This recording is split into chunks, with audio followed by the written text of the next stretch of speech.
I let my mother believe I moved. Promotion, but the brutal truth is, I ran away to unbearable behavior before she. 3 years ago, I got a great job offer in. I took it because my mother had become completely impossible to live near. She would show up at my apartment, unannounced at 7 in the morning, go through my private mail, and even rearrange my furniture while I was at work. She had a copy of my key for emergencies, but her idea of an emergency was coming in to do my laundry. One night, I came home to find her cooking in my kitchen. After letting herself in, my girlfriend was sitting on the couch, looking absolutely terrified. When I told my mom she could not just burst in like this because I had plans, she looked right at my girlfriend and said, loud enough for her to hear, that she was not good enough for me anyway. I found out later, she even called my girlfriend behind my back to tell her to leave me alone. My girlfriend left and broke up with me 2 weeks later because she could not handle my mother treating her like competition. I tried setting firm boundaries, but she just said, mothers do not need permission to see their sons. Every boundary became a massive argument that ended with her crying and asking why I hated her so much.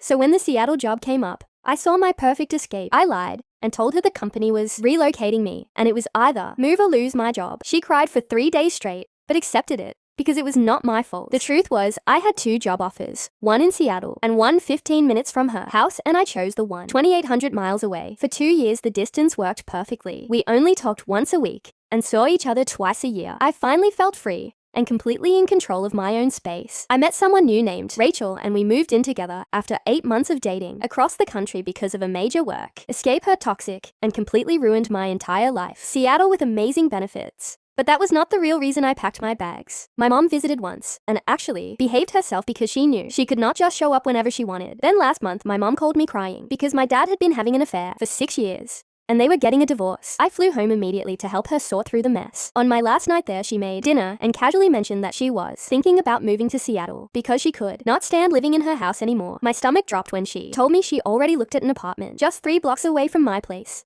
3 blocks away. I spent 2 years building a peaceful life of privacy and a beautiful relationship. That worked because my mother was not there to sabotage it, and now she wanted to hover over me all over again. I should have told her the truth right then, but she was sitting there with tears in her eyes after being betrayed by her husband.